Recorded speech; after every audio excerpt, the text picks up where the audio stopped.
आगे बढ़ेंगे और स्टार्ट करेंगे वर्कशीट 11 जिसमें 3 स्टेंजा दे रखे हैं 3 अलग अलग शीर्षक के थ्रू। तो हम इन्हें रीड करेंगे, समझेंगे इन स्टेंजा को और क्वेश्चन आंसर्स करेंगे जो कि आपके सब्जेक्ट इंग्लिश से ही लिए गए हैं। तो फर्स्ट है यहाँ पर फर्स्ट पोइम जो ली गई है, अ टाइगर इन द जू। एक बाघ जो चिड़ियाघर में रहता है उसके बारे में इस पोइम में बताया गया है। तो स्टार्ट करने से पहले मैं आपको इसका थोड़ा सा सारांश बता देती हूँ, यानी समरी बता देती हूँ इस कविता के थ्रू कवि ने क्या कहने की कोशिश की है। तो ये कविता चिड़ियाघर में बाघ की दयनीय स्थिति को दिखा रही है। यह एक पिंजरे में बाघ की खराब स्थिति को दर्शाता है। एक चिड़ियाघर में बाघ पिंजरे में उसे उपलब्ध कराए गए सीमित स्थान पर चलता है। वह कुछ कदम उठा सकता है। उसके शरीर पर धारियां हैं जो आसानी से ध्यान देने योग्य है। उसके पंजे मखमल की तरह मुलायम होते हैं। वह अपने मखमली के पैड पर चलते समय कोई शोर नहीं करता। आमतौर पर बाघ चुप रहता है लेकिन गुस्से में होता है। तो कवि सुझाव देता है कि पिंजरा बाघ के लिए उचित स्थान नहीं है क्योंकि उसका प्राकृतिक आवास वो नहीं है। प्राकृतिक आवास तो उसका जंगल ही है, तो उसे वहीं रहने दिया जाए। तो यहाँ पर उसी की स्थिति बता रहे हैं। पूरे आपने ये अगर पोइम पढ़ी हो तो उसमें अलग अलग स्टेंजा है। तो यहाँ पर उन्हीं से रिलेट एक स्टेंजा दे रखा है जो आपका लास्ट स्टेंजा है इस कविता का, जो कि है he hears the last voice at night the patrolling cars and stairs with his brilliant eyes at the brilliant stars. कवि कहता है रात में बाघ गश्त करने वाली जो कार होती है ना, उनकी आवाज़ सुनता है। पेट्रोलिंग कार पुलिस के वाहन होते हैं जिनका उपयोग रात में पहरा देने के लिए किया जाता है। आपने अगर देखा हो रात में घूमती रहती है वाइट कलर की सी जो कार रहती है जिसमें पुलिस वाले बैठे रहते हैं। तो रात में बाघ इन कारों की आवाज़ सुनता है और फिर चमकती हुई आंखों से चमकते सितारों को देखता है। कवि कहना चाहता है कि बाघ उदास है और जैसा कि वह पिंजरे में कैद है इसलिए वह कुछ नहीं कर सकता। इसलिए वह रात में सितारों को घूरता है और उनके प्रति अपने विचारों को मोड़ने की कोशिश करता है। अब क्वेश्चंस देखेंगे इससे relate.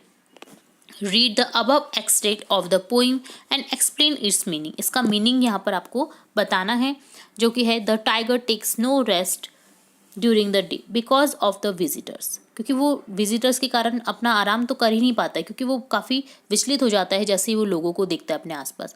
Even of night the remain disturb due to the noise of patrolling cars. Patrolling cars के कारण वो डिस्टर्ब हो जाता है। He keep staring at the brilliant stars with his brilliant eyes. Perhaps he is asking heaven why he was being imprisoned there. क्यों उसे यहाँ पर बंद किया गया है, तो वो यही पूछने की कोशिश करता है। तो यहाँ पर उसकी एक व्यथा को बताया गया कवि के द्वारा। सच में देखा जाए तो जिस तरह जानवरों को हम अपने कैद करते हैं हम अपने आसपास, यदि हमें कोई कैद कर दे तो हमें कैसा लगेगा। हम उसे किडनैप का नाम दे देते हैं, बट ये भी तो उनका किडनैप ही हुआ ना। उन जानवरों का असली घर तो जंगल होता है, तो हम जंगल को तो काटते जा रहे हैं। जंगल नहीं रहेंगे तो वो लोग क्या करेंगे, आम आवास में घुसने की कोशिश करेंगे, जिससे हम कैद करके वापस से उन्हें वहाँ पर ला देते हैं, चिड़ियाघर में ला देते हैं या फिर जो भी जगह है उनकी जेल में बंद कर देते हैं उन्हें। तो ये गलत है, कविता के माध्यम से बताया गया है कवि ने।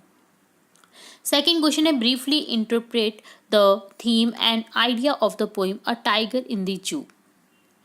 तो the theme of the poem is that the wild animals should be in their natural habitat. Natural जो उनका घर है वहाँ पर रहने चाहिए वो। In this poem the poet tries to depict the mental condition of a cage tiger. यहाँ पर उसने बाघ यानी कि टाइगर की एक मेंटल कंडीशन को दिखाने की कोशिश की है कि किस तरह वो बंद है और किस तरह वो मुक्ति चाहता है इन बंद पिंजरों से। तो ये था आपका first stanza, a tiger in the zoo से रिलेट। सेकेंड है how to tell wild animals. तो ये भी एक कविता के माध्यम से यहाँ पर बताया गया कि कैसे हम वाइल्ड एनिमल्स के बारे में बता सकते हैं, वो भी हास्य यानी अंदाज में। तो जो ये कविता है इसकी लेखिक जो कवित्री हैं उनका नाम है कैरोलिन वेल्स। कवित्री जो यहाँ पर है वो बताना चाह रही, कवित्री ने वन्य जीवन का विशद और बहुत जीवन तरीके से वर्णन किया है यहाँ पर। अगर किसी को एशिया में जंगल में जाने का मौका मिलता है और अगर कोई बड़ा भयानक जानवर सामने आ जाता है तो हमें उनकी पहचान के बारे में पता होना चाहिए। यदि जंगल जानवर पीले छिपाने पर काली धारियाँ रखते हैं तो यह बंगाल टाइगर है। इसलिए यदि वह जानवर जिसके छिपने का स्थान धब्बों से ढका है और वह हमारे ऊपर कूदता है, खाने लगता है, तो यह तेंदुआ है। और जो हमें कसकर गले लगा रहा है निश्चित रूप से ये भालू है। तो यहाँ पर इसी तरह से बताया गया है। एक शुरुआत तथ्यों को जानकर मगरमच्छ और हाइना के बीच अंतर कर सकते हो आप। हाइना हमेशा मुस्कुराती रहती है जबकि मगरमच्छ की आंखों में आंसू होते हैं। अगर पेड़ पर कुछ नहीं है तो गिरगिट है, ये समझ लीजिए। तो यहाँ पर इसी दिलचस्प और रहस्यमय तरीके से उन्होंने जंगली जानवरों का वर्णन किया है। तो यहाँ पर एक स्टेंजा दिया गया है जिसमें वो कह रही हैं कि if when you are walking around your yard, अगर आप यार्ड में घूमते हैं तो आपको कई सारे you meet a creature there, आपको वहाँ पर प्राणी दिखेंगे यानी क्रिएचर दिखेंगे अलग अलग तरह के। ठीक है, तो who hugs you very hard, very very hard, अगर कोई हमें बहुत कस करके गले लगा रहा है, be sure it is a bear, आप श्योर हो जाइए कि ये और कोई नहीं, ये कौन है, भालू ही है।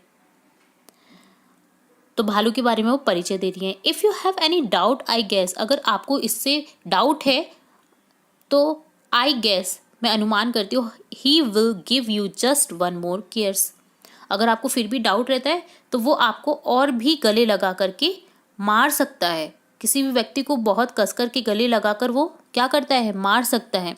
तो यहाँ पर एक हंसियानी अंदाज में वो बता रही है कि अगर एक बार और आपको कोई डाउट रहेगा ना तो वो एक बार और आपको खूब कस करके गले लगाएगा, जिससे आप जान सकते हो कि ये बहुत ज़्यादा प्यार कर रहा है। ठीक है, बट वो प्यार नहीं करता है, वो आपको गले लगा करके मार सकता है। तो वो परिचय दे रही है हास्यपद अंदाज में। ठीक है, तो इस तरह से उन्होंने बताने की यहाँ पर कोशिश की है इस कविता के माध्यम से। भालू वास्तव में ना तंग गले लगाते हैं। हालांकि एक फ्रेंडली हग को भालू का हग कहा जाता है, लेकिन मगर कोई असली भालू आपको गले लगा लेगा तो वह बिल्कुल भी अनुकूल नहीं होगा। कुछ जानवर अपने अजीब व्यवहार के लिए प्रसिद्ध होते हैं। तो यहाँ पर उसी तरह से यहाँ पर बताया गया है कि अगर कोई भालू है तो वो आपको जरूर से गले लगाएगा और गले लगा करके वो आपको मार भी सकता है। तो अब देखेंगे question answers, right the rhyme scheme and rhyming words. तो देखिए राइम स्कीम यहाँ पर क्या है, ए बी सी सी। तो यहाँ पर देखिए जो ए लाइन है, ये ए हो गया, ये बी हो गया, ये ए हो गया, ये बी हो गया, यार्ड हार्ड देयर बियर, ये सी हो गया। ठीक है, तो यहाँ पर सी जो है वो है गैस गैस। इसी तरह से हार्ड यार्ड ए बी हो गया, और बी हो गया देखिए दे बियर। ठीक है, तो यहाँ पर राइमिंग वर्ड्स हो गए ए बी और सी। ठीक है, तो यहाँ पर आप इस तरह से नहीं लिख करके इनसे इस तरह से लिख सकते हैं, ए बी सी, ए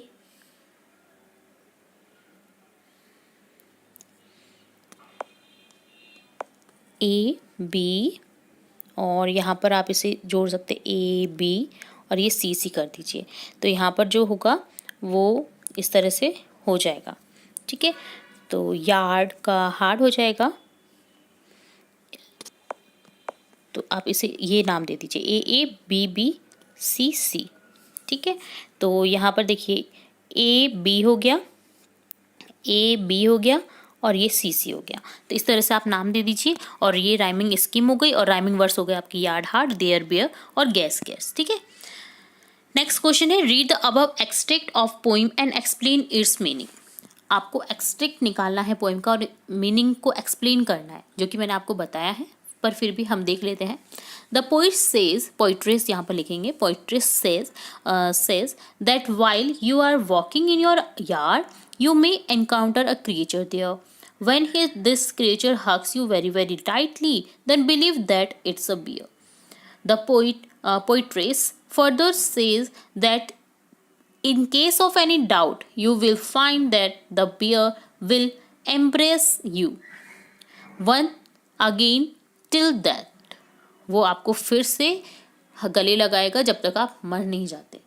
ठीक है, थर्ड क्वेश्चन है briefly interpret the theme and idea of the poem, how to tell wild animals.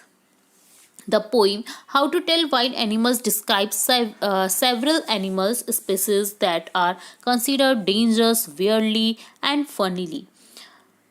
The dangerous way to identify the wild animals. तो ये डन होता है आपका सेकेंड स्टेज जो दिया हुआ है how to tell wild animal से रिलेट। अब देखेंगे थर्ड है आपका यहाँ पर द बॉल पोइम। तो देखेंगे इसका सारांश समझेंगे। तो द बॉल पोइम जो है वो कवि का नाम बता देती हूँ। एक अमेरिकी कवि के द्वारा लिखी गई कविता है जिनका नाम है जॉन बैरीमैन, जो अपने काम में व्यक्तिगत और ऐतिहासिक सामग्री के लिए उपयोग के लिए जाने जाते हैं। कविता नुकसान के विषय की पड़ताल करती है कि जिस तरह से बचपन के अनुभव हमारे जीवन को आकार देते हैं। तो यहाँ पर एक लड़के की कहानी बताई गई है कवि के द्वारा, जिससे आप पढ़ेंगे और समझेंगे। तो चलिए स्टार्ट करते हैं, फिर समझते हैं हम। What is the boy now who has lost his ball? What he do? I saw it go merrily bouncing down an street, and then merrily over there it is the water. कविता एक युवा लड़के के द्वारा सुनाई गई जिसकी गेंद खो गई है। लड़का हार से तबाह हो गया है और वो अफसोस जताता है कि वो अब कभी गेंद से मिल नहीं पाएगा, गेंद से खेल नहीं पाएगा। वह अधिक से अधिक नुकसान की प्रकृति का विचार करता है और जो सोचता है कि जो चीज़ें हमारे लिए महत्वपूर्ण होती हैं उन्हें अनिवार्य रूप से दूर क्यों किया जाना चाहिए। कविता आगे बढ़ती है, लड़के के विचार और ज़्यादा अंतर्मुखी होने लगते हैं। वो सोचने लगता है, कल्पना करने लगता है बचपन की भावनाओं की। तो उसी के बारे में यहाँ पर बताया गया है।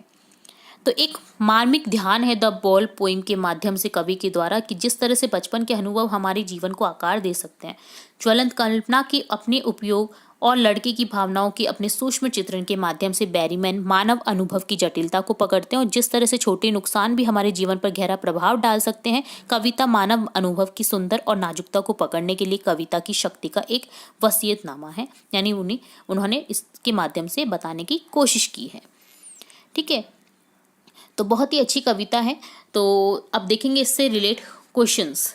ठीक है, तो what is the boy now, अब क्या करेगा क्योंकि उसने अपनी बॉल खो दी है। अब क्या करे वो ये सोचता है क्योंकि वो चली गई बाउंसिंग करती हुई, डाउन करती हुई स्ट्रीट के दौरान वाटर में।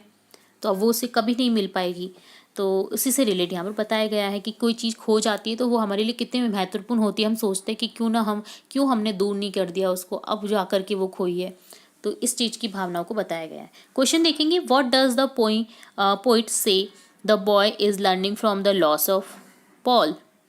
क्या सीखा होगा अगर उसने अपनी बॉल खो दी है, तो वो अपनी लाइफ इससे क्या सीख ली होगी उसने। The poet says that the boy is learning to cope up with the loss of the ball. He is experiencing grief and learning to grow up in this world of possessions. He learned that there are so many things in the life there to be lost and cannot be bought back. It is useless to feel sorrow for it. क्योंकि यहाँ पर कोई भी निश्चित रूप से नहीं है हमारे पास में, जो चीज़ें हैं वो कभी ना कभी खोएंगी, कभी ना कभी हमसे दूर हो जाएंगी। तो उसने एक मीनिंग लिया कि हमें किसी से बहुत ज़्यादा गहरा जो लगाव है वो नहीं रखना चाहिए। सेकेंड क्वेश्चन है यहाँ पर, briefly interpret the theme and idea of the poem the ball poem. तो यहाँ पर जो थीम बताई गई है और जो आइडिया बताया गया इस द बॉल पोइम के थ्रू, तो वो आपको बताना है। The main theme of the poem the ball poem is that we have to loss the things which we passes today. The central idea behind the poem is awareness of the pain of loss and the courage it takes to accept it. Awareness जताना चाह रही है इस poem के through, जताना चाह रहा है कविता में हमें कवि, जो कि एक खोने से रिलेटेड है। अगर किसी को हम खो देते हैं, कोई चीज़ हमारी खो जाती है, तो हमें धैर्य से काम लेना चाहिए और वो जो चीज़ खो गई है उसे एक्सेप्ट करना चाहिए, ना कि उसके दुख में हमें अपने दुखों को दुख जताने चाहिए या हम भावनाओं में बह जाएं। ऐसा नहीं होना चाहिए। हमें करेज रखना चाहिए, पेशेंसफुली इस चीज़ को एक्सेप्ट करना चाहिए। ठीक है, और आगे बढ़ना चाहिए अपनी लाइफ में। यहाँ पर वर्कशीट 12 का सॉल्यूशन जो कि है रिलेट करता है आपकी सब्जेक्ट इंग्लिश से, अमांडा से रिलेट। अमांडा एक छोटी बच्ची की कहानी व्यक्त की गई है। तो यहाँ पर हम इसका कविता का विषय देख लेते हैं कि इसमें क्या बताया गया है, इस कविता की लेखक कौन है, यानी सॉरी कवि कौन है। तो देखिए इसके कवि हैं रॉबिन क्लेन, जो कि इस अमांडा की विषय से रिलेट कुछ बचपन की मासूमियत और उनमें परिपक्व होने की चुनौतियों के बारे में बातें कर रहे हैं। यानी आजकल के जो पेरेंट्स होते हैं वो बच्चों को टोका टोकी बहुत करते हैं। तो इसमें एक बच्ची की कहानी है कि वो अपने माता पिता की टोका टोकी से बहुत ज़्यादा परेशान हो जाती है और वो खुले में विचरण करना चाहती है। वो जैसा रहना चाहती है वैसे रहना चाहती है, वो नहीं चाहती कि उसे कोई टोके। ठीक है, तो इस कविता के माध्यम से कविता अमांडा नाम की एक छोटी लड़की की कहानी बताती है जो बड़े होने की कठिनाइयों का सामना करती है, जब उसकी माँ उसकी जिम्मेदारियों से पेश आने की उम्मीद करती है और वह बड़े होने के कर्तव्य से बचना चाहती है। कविता बचपन की आज़ादी और खुशी को बनाए रखने की लड़ाई पर जोर देती है। जब वयस्क जो बड़े होते हैं वो कर्तव्य नियंत्रण करना शुरू कर देते हैं, तो जो बच्चे होते हैं वो चाहते हैं कि वो उन पर नियंत्रण ना करें, वो करें जो भी चाहते हैं। वो जरूरी नहीं है कि जैसा कि आजकल आप देख रहे हैं, आजकल बच्चों पे बहुत ज़्यादा नियंत्रण हो रहा है। जैसे देखिए रील्स बनवा रहे हैं, छोटे छोटे बच्चों के थ्रू रील्स बनवा रहे हैं पेरेंट्स, जो कि बहुत ही गलत आदत है। यानी बच्चों को फ्रीडम नहीं महसूस होती है उसमें बच्चा ना परिपक्व होने लग जाता है, वयस्क होने लग जाता है। उसकी बचपन जो मासूमियत होती है वो कहीं ना कहीं खो सी जाती है। तो यहाँ पर उसी से रिलेट यहाँ पर बताया गया है। तो अब देखते हैं जो स्टेंजा दे रखा है इसका अर्थ। There is a language emerald sea where is the soul in inhabitant is me a mermaid drifting blissfully. वहाँ एक सुस्त पन्ना जैसा समुद्र है। पन्ना एक हीरे से रिलेट यहाँ पर बताया गया है, जो जहाँ एकमात्र निवासी मैं हूँ। वो सोचिए कि मैं रहूँ वहाँ पर। एक जल परी है जो आनंद पूर्वक बह रही है। का मतलब यहाँ पर यह है कि वह एक शांत और हरा समुद्र है जहाँ एकमात्र की निवासी मैं ही हूँ, और एक जल परी जो आनंद पूर्वक बह रही है वहाँ पर। लेगिन का अर्थ होता है, जिसका अर्थ होता है आराम से, जो शांत पानी की ओर इशारा करता है। एमरोल्ड का अर्थ यहाँ पर है एक हरे रंग का रत्न जो समुद्री जल के हरे रंग को दर्शा रहा है। तो यहाँ पर उसकी एक विचार दिखाया गया है कवि के माध्यम से उस बच्ची का। अब देखते हैं क्वेश्चन आंसर्स इससे रिलेट। तो बहुत ही अच्छी कविता है यहाँ पर, तो जरूर से पढ़ेगा इस कविता को। मैंने हालांकि आपको सारांश बताने की कोशिश की कि इस कविता के माध्यम से कवि ने क्या बताने की कोशिश की है अमांडा के थ्रू। अमांडा जो कि एक छोटी लड़की की कहानी बता रही है। ठीक है, what could Amanda do if she were a mermaid. तो अमांडा क्या करती अगर वह मरमेड होती, यानी जलपरी होती। If Amanda were a mermaid then she would drift slowly on a language emerald sea. She would be the sole inhabitant of the relaxed green sea and would move slowly on it. तो अगर वो जलपरी होती तो वो सोचती है कि काश मैं जलपरी होती और मैं अपने जो हरा सा समुंदर है उसमें डुबकियाँ लगाती, मैं उसमें तैरती बैठती, जो चाहती वो करती खुले से, कोई टोकने वाला नहीं होता मुझे। तो वो इस तरह से अपनी भावनाएं व्यक्त कर रही है सोच करके, अगर वह जलपरी होती तो। सेकंड क्वेश्चन है briefly interpret the theme and idea of poem Amanda. Amanda से रिलेट आपको संक्षेप में व्याख्या करनी है कि इसकी कविता के थ्रू किसका क्या बताया गया है। तो देखिए the theme of the poem is the upbringing of a child, the most significant wealth every child wishes. जो कि हर चाइल्ड की एक चाहत होती है कि वो उसका बचपन ना कभी खोए नहीं, उसको कोई टोके टोके नहीं, वो जो चाहे वो करने दे उसके पेरेंट्स, उसके लगाम नहीं रखें कि नहीं नहीं आपको तो यही करना, जैसा कि आजकल के पेरेंट्स कर रहे हैं। मैंने आपको पहले भी बताया, रील्स बनवा रहे हैं बच्चों से, जो कि बहुत ही बुरी बात है। हाँ, अगर बच्चा खुद इंटरेस्ट कर रहा है आप उसकी नेचुरल रील्स बनाइए या बनाइए, तो पर उसको फोर्सफुली नहीं कह सकते कि आपको इसी पे सॉन्ग पे डांस करना है या आप इस तरह से डांस करें। उससे क्या होती है ना, जो बच्चे होते हैं उनकी मासूमियत तो कहीं खो ही जाती है और वो बड़े से हो जाते हैं। लैंग्वेज यहाँ पर अर्थ होता है, मैं आपको कुछ अर्थ भी बता देती हूँ। यहाँ पर लैंग्वेज का अर्थ शांत या स्थिर होता है। एमरल्ड सी ग्रीन ओशियन को कहा गया है यहाँ पर, हरा समुद्र। मरमेड जलपरी, ब्लिसफुली हैप्पीली प्रसन्नचित यानी खुश होना। सोल अलोन अकेला, अपब्रिंगिंग पालना पोसना। ठीक है, तो लिया है, आगे बढ़ेंगे और स्टार्ट करेंगे वर्कशीट 13 से रिलेट सभी क्वेश्चन आंसर्स और समझेंगे इसमें क्या दिया हुआ है। तो देखिए यहाँ पर सबसे पहले एक स्टेंजा दे रखा है द ट्रीज से रिलेट, जो कविता है द ट्रीज पेड़, उससे रिलेट एक स्टेंजा दे रखा है। तो स्टार्ट करने से पहले इस स्टेंजा को मैं इस कविता के बारे में विषय में बता देती हूँ। इसकी जो कवि है वो है एड्रियन रिच, उनके द्वारा लिखित ये कविता है। द ट्रीज एक रूपक है जो पेड़ों की तुलना महिलाओं से करती है। कवि एक नारीवादी है और महिलाओं की आजाद होने और खुले में बाहर जाने की इच्छा पर प्रकाश डालती हैं। पेड़ खुद को घर के फर्श से आजाद करके खुले जंगल में जाना चाहते हैं। वे घरों में तंग है और उनकी भावनाओं को कवि महसूस कर सकता है और सुन सकता है, जो कि इस कविता के माध्यम से उन्होंने बताने की कोशिश की है। कविता का एक प्रतीकात्मक अर्थ है। पेड़ महिलाओं के लिए एक विस्तारित रूपक है। कवि कहते हैं महिलाओं ने आराम किया है, ठीक हो गई हैं और अपने प्राथमिक उद्देश्य के लिए तैयार है, मानव जाति के खाली जंगल को नवीनीकृत करने के लिए। तो इसमें टोटली बताया गया कि किस तरह से आज की पीढ़ी पेड़ों को भी अंदर रखना चाह रही है, जैसे महिलाओं को अंदर रखा जाता है उस तरह से। तो महिलाएं भी बाहर निकलना चाहती है जैसे एक पेड़ भी बाहर निकलना चाहते हैं, क्योंकि उनका वास्तविक आवास, जो पेड़ों का वास्तविक आवास होता है वो जंगल होता है। तो जंगलों को तो काटते जा रहे हैं और हम घर के अंदर उन्हें कैद करके बैठे हुए हैं। तो उन्हीं की तुलना यहाँ पर की गई है एक लेडी से, एक औरत से। My head is full of whispers which tomorrow will be silent, listen the glass is breaking, the trees are stumbling forward. तो एक पंक्ति दी गई है यहाँ पर कविता से रिलेट। वह पंक्तियाँ जो लाइकिन की गंध को महसूस कर सकती, जो हताश होकर पुकार रही हैं, खिड़की के शीशे की टूटने की आवाज़ सुनती हैं। पेड़ बाहर की ओर बढ़ रहे हैं और तेज बहती हवा उन्हें अपने आगोश में ले रही है। जैसे ही पेड़ जंगल में पहुंचते हैं, लंबा और मजबूत ओक का पेड़ चांद को ढक लेता है और ऐसा लगता है कि चांद कई टुकड़ों में टूट गया है। अब देखते हैं क्वेश्चन आंसर्स। फर्स्ट क्वेश्चन है read the above extract of the poem and explain its meaning. इसका मीनिंग आपको बताना है। Her head is full of the slow sounds made by the trees which are desperate to move out, बाहर जाने के लिए उत्सुक। These sounds will not be here the next day, ये कल नहीं सुनाई देगी। The poet asks the reader to listen carefully as a change about to take an place. She hears the glass window breaking and the trees stumble. Second question है briefly interpret the theme and idea of the poem the trees. यहाँ पर आपको संक्षेप में बताना है कि इसमें क्या कहा गया है एक पोइट के थ्रू। तो देखिए यहाँ पर जो है कविता के माध्यम से बताया गया है कि the theme of the poem is that trees are not very happy with activities of the human beings. जो मानव के द्वारा किया जा रहा है उनसे खुश नहीं है पेड़। The poem shows the conflict between man and nature.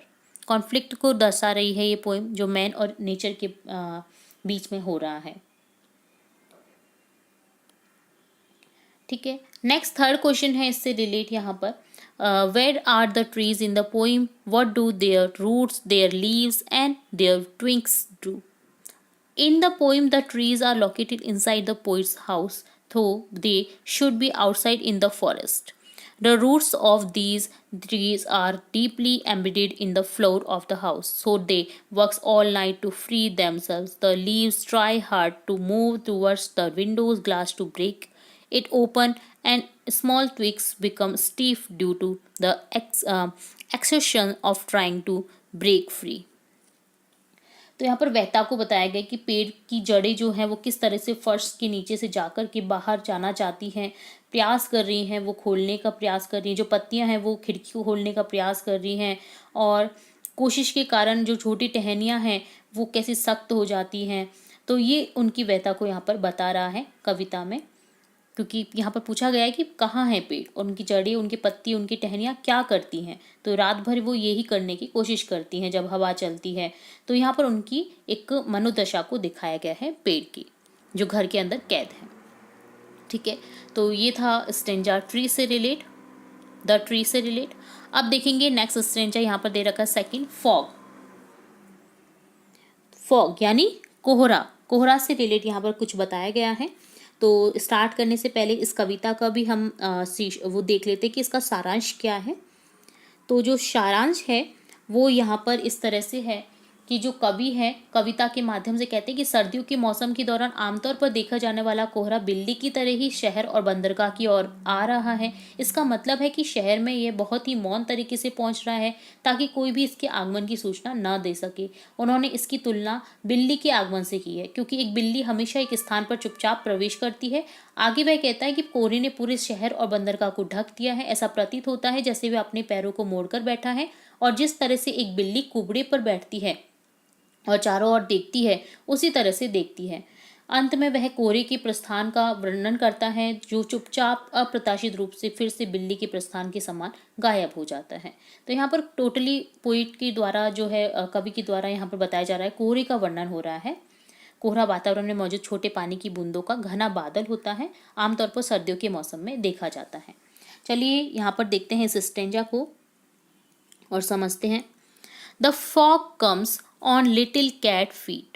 It sits looking over harbor and city on silent haunches and then moves on. कोहरा आता है बिल्ली के छोटे पैर की जैसे चुपचाप बैठी, जैसे वो बंदरगाह और शहर को देखती है। तो इसी तरह से कोहरा भी देख रहा है, चारों ओर ढक रहा है बंदरगाह और शहर को, और फिर आगे बढ़ जाता है। जैसे चुपचाप से बिल्ली आगे बढ़ती है, उसी तरह से कोहरे की तुलना यहाँ पर बिल्ली से की गई है। अब देखते हैं क्वेश्चन आंसर्स इससे relate. Read the above extract of the poem and explain its meaning. तो एक्सट्रैक्ट क्या हुआ, इसका सारांश क्या हुआ, और एक्सप्लेन करना है आपको मीनिंग्स के through. The poet says that the fog come silently like a cat that come on it little feet. जैसे वो छोटे छोटे पैरों के दबे पाँव से आती है, उसी तरह से यहाँ पर कोहरा आ रहा है। Further the poet says that just like a cat sits silently by folding her knees and looks around the nearby place and things। यहाँ पर नीज कर दीजिएगा, इसको कीज नहीं है, नीज है, KNEEN लिख दीजिएगा यहाँ पर, ठीक है। तो जैसे वो अपने घुटनों के बल पर बैठती है, वैसे कोहरा बैठा हुआ है नियर बाई जो भी प्लेसेस हैं उनके थ्रू, बंदरगाहों पर और जो शहर है उस पर। Then the fog also sits over the harbour and the city covering everything. तो फॉग भी वो ही कर रहा है, हार्बर यानी बंदरगाह और जो शहर है उसको कवर कर रहा है। Then after some time just like the cat moves on silently the fog also disappear from the harbour and the city quietly. जैसे कैट चुपचाप से चली जाती है, ऐसे ही जो कोहरा है वो भी चला जाता है कुछ टाइम में ही, साइलेंटली, बिना आवाज़ किए, बंदरगाह और सिटी से, शहर से, ठीक है। सेकंड क्वेश्चन है briefly interpret the theme and idea of the poem fog. तो थीम क्या है इस पोइम के माध्यम से, क्या कविता का विषय क्या है वो बताना है आपको। आइडिया क्या दिया गया है इस कविता के माध्यम से वो बताना है, विचार क्या दिया गया है। The main theme of the poem is beauty and mystery of the natural world. जो नेचुरल वर्ल्ड जो है, नेचुरल दुनिया, प्राकृतिक दुनिया, उसका सुंदरता और रहस्य के बारे में बता रहा है। The idea of the poem fog is that nature is alive. तो पोइट के विचार से जो फॉग के माध्यम से कहा गया है कि जो प्रकृति है वो जिंदा है। The poet compares the moment of fog with that of cat. Cat से कंपेयर कर रहा है, बिल्ली के साथ उसे जोड़ता है, कोहरे के जो क्षण होते हैं उन्हें कंपेयर कर रहा है। तो hello everyone, welcome to our channel, this is Srishti Agarwal. तो मैं आप सभी क्लास 10th के लिए लेकर आई थी वर्कबुक के सॉल्यूशन सब्जेक्ट इंग्लिश का। तो यहाँ पर वर्कशीट 14 देखेंगे जो कि आपकी रिलेट करती है सब्जेक्ट इंग्लिश से, आपकी इंग्लिश की वर्कबुक से। तो स्टार्ट करेंगे। यहाँ पर फर्स्ट स्ट्रेंजा दे रखा है the tale of custard the dragon, जो कि एक पोइम है जिसे आपने रीड कर रखा होगा। बट मैं आपको यहाँ पर स्टार्ट करने से पहले इस स्ट्रेंजा को यहाँ पर इसका सारांश बता देती हूँ, यानी समरी बता देती हूँ कि इसमें क्या कहा गया है। The tale of custard the dragon Ogden Nash द्वारा लिखी गई एक बच्चों की कविता है जो पहली बार 1936 में प्रकाशित हुई थी। 1936 में ये प्रकाशित हुई थी। कविता एक घर में रहने वाले पालतू जानवरों की समूह की कहानी बताती है, जिसमें कस्टर्ड नाम का एक कायर अजगर भी शामिल है, जो कि कायर रहता है यानी डरता है। पालतू जानवरों को समुद्री डाकू से खतरा है और कस्टर्ड को अपने दोस्तों को बचाने के लिए अपने डर पर काबू पाना होगा। ये इस कविता के थ्रू बताने की कोशिश की गई है कि वो क्या करता है, कैसे करता है। ठीक है। तो कुल मिलाकर द टेल ऑफ कस्टर्ड और ड्रैगन एक हल्की फुल्की हास्यप्रद विनोदी कविता है जो बच्चों को बहादुरी के महत्व और उनके डर का सामना करने के बारे में सीख सिखाती है। कविता दूसरों के प्रति सहायक और दयालु होने के मूल्य पर भी प्रकाश डालती है, भले ही वो अलग हो या कमजोर माने जाते हों। ठीक है, तो यहाँ पर एक स्टेंजा दे रखा है इसी कविता से रिलेट, जिसे हम पढ़ेंगे। तो ये आपकी इस कविता का लास्ट स्टेंजा दे रखा है, यानी जो इस कविता का लास्ट जो स्टेंजा है वो दे रखा है। Belinda was as brave as a barrel full of bears, and ink and blink chased loins down the stairs. Mustard was as brave as tiger in a race, but Custard cried for a nice safe case. Custard की बहादुरी जो है वो बताते हैं इसमें कि custard कैसे एक बार डर जाता है। तो देखिए यहाँ पर जो बेलिंडा है, बेलिंडा किस तरह से बहादुरी से भालू से लड़ने की हिम्मत रखती है ना। तो देखिए यहाँ पर बेलिंडा को बताया गया है प्रभावित रूप से नायक होने पर उसकी प्रशंसा भी कर रही है। जो कवि हैं जो इसकी वो प्रशंसा कर रहे हैं कि कैसे वो सामना कर रहा है। ठीक है, तो इसी तरह से जो पालतू जानवर हैं और इंक ब्लिंक वो भी लॉयन को जो है चेस करते हैं, यानी उसके पीछे तक जाते हैं स्टेयर्स के through. Mustard was as brave as tiger in a race. Mustard भी क्या होता है कि जो बहादुरी से टाइगर का पीछा करता है, बट जो कस्टर्ड होता है वो रोता है और सेफ जगह पर जाने के लिए मांग रखता है, यानी वो सेफ जगह पर जाना चाहता है क्योंकि वो डर जाता है, वो अपने पिंजरे में कैद रहना चाहता है। तो यहाँ पर इसी के भाव में बताया गया है कस्टर्ड का। ठीक है, तो स्टार्ट करेंगे इससे क्वेश्चन रिलेट जो करते हैं। इस पोइम को जरूर से पढ़िएगा जो कि सीख सिखाती कि आप किस तरह से बहादुरी से लड़ सकते हैं। लास्ट में वो कैसे बहादुरी से लड़ेगा अपने दोस्तों को बचाने के लिए, वो इसमें बताया गया है। Right the rhyme scheme and rhyming words. तो देखिए यहाँ पर कुछ राइमिंग वर्ड्स आए हैं, जैसे A B B, bear stairs, race case. ठीक है, bears stairs, race case, A B B. तो हमने इसे नाम दे दिया है ए बी बी। ठीक है, तो ये देखिए ये दोनों वर्ड्स राइमिंग वर्ड्स है और ये केस रेस भी। सेकेंड क्वेश्चन है list down the various literary terms use in above extract. तो यहाँ पर लिटरेरी टर्म को आपको बताना है। Alteration, Belinda was as brave as barrel full of bears. Sound is repeated. Similar, Belinda's bravery is compared to that of a barrel full of bears as a barrel full of bears. Mustard is bravery in compared of that angry tiger. Essence, use of vowel sound. A. Belinda was brave as a barrel full of bears. Third question है briefly interpret the theme and idea of the poem the tale of custard the dragon. तो इसका theme क्या है वो हमने देखा है, चलिए फिर से देखते हैं। The theme of the poem is that everyone has his own capability and should never be जज on this basis of this appearance. सब किसी को भी है ना उसके दिखावे से या किसी से अपीयर नहीं करना चाहिए कि ये कैसा होगा या क्या नहीं कर सकता। छोटा सा चूहा भी एक लॉयन की मदद कर सकता है। Usually we underestimate talented person but they prove themselves by their wits and right actions. अपने सही एक्शन से वो प्रूव करते हैं अपने आप को। ठीक है, तो ये एक स्टेंजा था the tale of custard the dragon से रिलेट। अब देखेंगे यहाँ पर फॉर एनी ग्रेगरी। ठीक है, तो ये जो कविता है इस कविता के जो कवि हैं वो हैं विलियम बटलर येट्स और एनी ग्रेगरी नाम की एक युवा लड़की के बीच में यहाँ पर बातचीत के रूप में बताया गया है। जो कवि हैं इस कविता के विलियम बटलर येट्स और एक लड़की है एनी ग्रेगरी, उनकी एक युवा लड़की। ठीक है, तो उनके रूप में जो उनके बीच में जो बातचीत हुई है वो इस कविता के थ्रू बताया गया है कि लड़की के बाल शहद के रंग के थे, या कवि ने वर्णन किया एक व्यक्ति लड़की की बाहरी सुंदरता और उसकी शारीरिक रूप से प्यार में पड़ जाता है, लड़की के मूल स्वभाव और आंतरिक सुंदरता पर किसी का ध्यान ही नहीं जाता। अंत में वह कहता है कि किसी को अपने लिए प्यार करना संभव नहीं है, केवल ईश्वर ही हमें आंतरिक सुंदरता और स्वभाव के लिए प्यार कर सकता है। तो इस कविता के थ्रू उन्होंने ये बताने की कोशिश की है। I heard an old religious man but yesterday night declared that he had found a text to prove that only God, my dear, could love for yourself alone and not your yellow hair.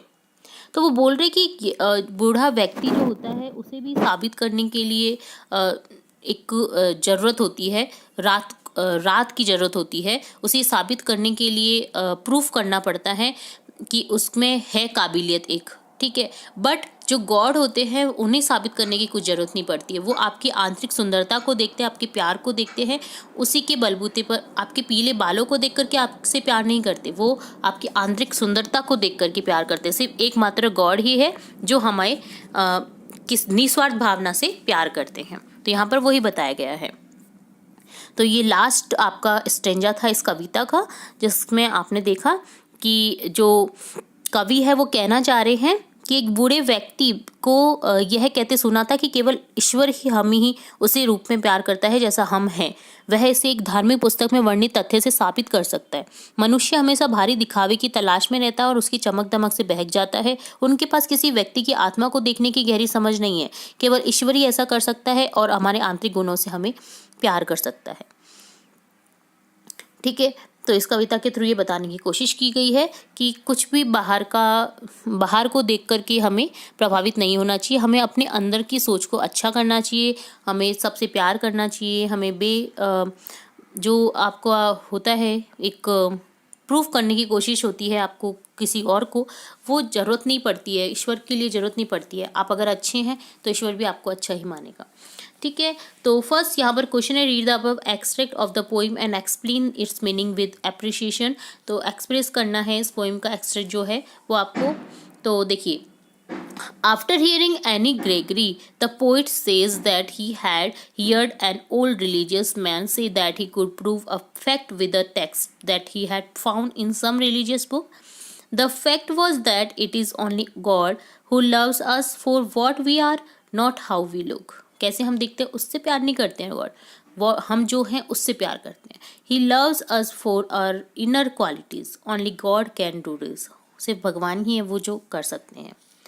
Second है, briefly interpret the theme of idea and idea of the poem for any Gregory. तो यहाँ पर हो जाएगा, the topic of ideal beauty and the influence it has upon individuals is the theme of this poem. We should love the inner beauty more than the outer beauty of the person. आगे बढ़ेंगे और start करेंगे worksheet 15 का solution. तो चलिए समझते हैं किससे रिलेट है ये वर्कशीट और इसका सारांश क्या है, और देखेंगे क्वेश्चन आंसर्स। तो ये लिया गया है आपका चैप्टर लेसन 1 है आपका यहाँ पर, footprints without feet a Triumph of surgery, यानी सर्जरी पर विजय, सर्जरी पर जीत की कहानी बताती है, जो कि आपके सब्जेक्ट इंग्लिश का चैप्टर है। तो आपने ये स्टोरी तो पढ़ी ही होगी, काफ़ी इंटरेस्टिंग स्टोरी है, जरूर से पढ़िएगा। बट स्टार्ट करने से पहले क्वेश्चन आंसर्स को मैं यहाँ पर आपको इस चैप्टर से रिलेट कुछ इंपॉर्टेंट टॉपिक्स बता देती हूँ कि क्या क्या इस चैप्टर में दिया गया है। तो जो ये स्टोरी है इसका मुख्य विषय उस व्यक्ति के प्रति अंधा प्यार है जिसे हम सबसे अधिक प्यार करते हैं। श्रीमती पॉम्फ्रे को इस बात का पता नहीं था कि ट्रिकी उसके प्रति तर्कहीन और अड़िग समर्पण के कारण समस्याओं में फंस गया था। यहाँ पर 3 कैरेक्टर हैं, एक ट्रिकी जो कि मेन कैरेक्टर है इस स्टोरी का, जो कि एक डॉग है, एक है मिसेस पॉम्फ्रे जो जिनका डॉग था, और एक है डॉक्टर, ठीक है। तो यहाँ पर दिखाया गया है कि पॉम्फ्रे को इस बात का अंदाजा बिल्कुल नहीं था कि ट्रिकी उनके प्रति कितना तर्कहीन और अड़िग समर्पण के कारण समस्याओं में फंस गया था। ट्रिकी बीमार हो गया और बहुत अधिक प्यार पाने के परिणाम स्वरूप उसे एक बीमारी हो गई। तो सारांश कुछ इस तरह से है कि ट्रिकी एक छोटा कुत्ता है जिसे उसकी जो अमीर मालकिन है बहुत लाड प्यार से पालती है, बहुत ज़्यादा खिलाती है। वह गंभीर रूप से बीमार पड़ जाता है और उसकी मालकिन एक पशु चिकित्सक से सलाह लेती है, क्या वह ऑपरेशन करता है, क्या कुत्ता ठीक हो जाता है। तो यही इस कहानी में बताया गया है। यह कहानी ट्रिकी नामक कुत्ते के बारे में है जो मिसेस पॉम्फ्रे का पालतू कुत्ता है। वह अपने कुत्ते से बहुत प्यार करती है, कुछ भी देने से मना नहीं कर पाती, वो हमेशा सब कुछ दे देती है। जो उसको नुकसान करता है ना चीज़ें, वो भी उसको खिला देती है, जैसे क्रीम केक, चॉकलेट, जो कि डॉग्स के लिए काफ़ी नुकसानदायक रहते हैं। इसलिए एक दिन जब मिसेस पॉम्फ्रे ट्रिकी के साथ टहलने के लिए बाहर जाती है तो जो स्टोरी बता रहा है उन्हें दिखता है, बात करने के लिए रुक जाता है और मिसेस पम्फ्रे से बात करते समय उसे पता चलता है कि ट्रिकी को बहुत ज़्यादा खिला रही है, वह उसे ऐसी चीज़ें भी दे रही है जो उसे नहीं खिलानी चाहिए, जिसकी वजह से ट्रिकी एक फूली हुई सॉसेस की तरह दिखने लगा था। जल्द ही ट्रिकी की तबीयत खराब हो गई। मिसेस पम्फ्रे को मदद के लिए मिस्टर हैरियट, जो यहाँ पर स्टोरी बता रहा है, वो डॉक्टर है जिसके पास में मिसेस पम्फ्रे लेकर जाती है ट्रिकी को। वह उसे दूर नहीं भेजना चाहती, लेकिन मिस्टर हैरियट द्वारा सुझाया गया एकमात्र तरीका उसे 15 दिन के लिए अस्पताल में, हॉस्पिटल में भर्ती कराना था। फिर कहानी जो है, स्टोरी जो है वो आगे बढ़ती है, वह कैसे ठीक होता है, तो इसके लिए आपको पूरी स्टोरी पढ़नी पड़ेगी और जो इसका सारांश था वो मैंने आपको बता दिया। अब देखेंगे क्वेश्चन आंसर्स। फर्स्ट क्वेश्चन है यहाँ पर, read the following question and choose the correct alternative. Who was tricky? तो हमने देखा ट्रिकी एक कुत्ता का नाम था, तो यहाँ पर ऑप्शन ए करेक्ट हो जाएगा, a dog. Mrs Pumphrey was worried about Tricki because he was seriously ill, वो बीमार हो गया था इसलिए मिसेस पम्फ्री को चिंता हो गई थी उसकी। What did Tricki like to eat? क्या उसे पसंद था खाने के लिए? तो क्रीम केक्स एंड चॉकलेट, जो कि डॉगिस के लिए बहुत नुकसानदायक रहते हैं। डॉगिस को स्पेशली स्वीट जो होता है ना, वो बहुत नुकसान करता है। उन्हें पसंद तो बहुत होता है बट उससे उन्हें बीमारियां भी हो जाती हैं। सेकंड क्वेश्चन है, why did tricky become Hooghly fit? वो फैट जो है, हगली फैट, वो उसको क्यों, ह्यूजली फैट मतलब बहुत सारा फैट हो गया था उसको खाने के लिए। ये जब क्रीम केक और चॉकलेट्स खाता था तो वो काफ़ी मोटा हो गया था, तो क्यों हो गया था? Mrs Pomfrey silly actions of over feeding tricky had a harmful reaction on her pets health. तो जो बहुत ज़्यादा वो खिलाती थी ना, इसके कारण वो फैटी हो गया था और वो उसके हार्मफुल रिएक्शंस कर रहे थे वो सब चीज़ें। थर्ड क्वेश्चन है, who does I refer to in this lesson? I refer to the narrator Mrs James Herriot, a veterinary doctor, जो कि एक पशु चिकित्सक थे, वही इस कहानी को बता रहे हैं। What would you have done if you were a member of the staff in Mrs Pumphrey's household? आप क्या करते अगर आप एक मेंबर होते उनके स्टाफ की, मिसेस पम्फ्री के हाउस होल्ड में? If I were a member of the staff in her household, I would have not followed Mrs. Pumphrey command to feed Tricky blindly. तो ट्रिकी को ब्लाइंडली खिलाने के लिए मना करते हम। In fact I would have feed him according to the vet's advice. I would have also skipped sending unnecessary stuff like toys, cushions, etc. the hospital. My life would have been a very busy one, as I would have had to take care of household chores and meet Tricky's demand on in time. तो worksheet 16 में आपका chapter से related दे रखा है question answer. जो chapter है वो है द थीव्स स्टोरी, जो कि आपके इंग्लिश के चैप्टर से रिलेट है। तो सबसे पहले स्टार्ट करने से पहले इसकी जो बेसिक सी समरी है वो देख लेते हैं। इसमें कैरेक्टर्स कौन कौन से हैं वो देख लेते हैं और इसके लेखक कौन है वो देख लेते हैं। रस्किन बॉन्ड इसके लेखक है। द थीव्स स्टोरी एक चोर की कहानी से पूरी तरह से बताई गई है। चोर की कहानी बताई गई है, थीव की कहानी जो है। चोर जो इसमें है वो 15 साल का लड़का है और जो लेखक हैं वो हैं 25 वर्षीय। ठीक है, 25 वर्षीय लेखक हैं। ठीक है, तो कहानी जो है वो मानवीय मूल्यों और रिश्तों पर केंद्रित है। यहाँ पर जो स्टोरी है ये एक चोर के लिए, एक लालची आदमी को चोरी करना कितना आसान है वो बताया गया है। एक लापरवाह और ईमानदार व्यक्ति को चोर करना भी मुश्किल है। एक जवान लड़का अनिल से दोस्ती कर लेता है, जो कि लेखक है ना, उनसे दोस्ती कर लेता है। अनिल उस पर पूरा भरोसा करता है और उसे नौकरी पर रखता है। क्या लड़का अपने विश्वास को धोखा देता है? कहानी 15 साल के एक चोर की है। वह पुलिस और पुराने नियोक्ताओं से आगे रहने के लिए हर महीने अपना नाम बदल देता था। इस प्रकार उसने खुद को हरि सिंह बताया। कहानी में दूसरा व्यक्ति अनिल 25 वर्षीय लेखक है। चोर एक दिन अनिल से मिलता है और पूछता है कि क्या वह उसके लिए काम कर सकता है। कहानी बताती है कि कैसे चोर चोरी करके अनिल को धोखा देता है लेकिन बाद में वापस ले लेता है। तो जो यहाँ पर व्यतीत जो जीवन है, अनिल 25 साल के जो लेखक है बहुत लापरवाही से अपना जीवन व्यतीत कर रहे थे। अपना जीवन चलाने के लिए, पैसा कमाने के लिए, लिखने के लिए संघर्ष कर रहे थे। तो कुश्ती मैच देख रहे थे। वह हरि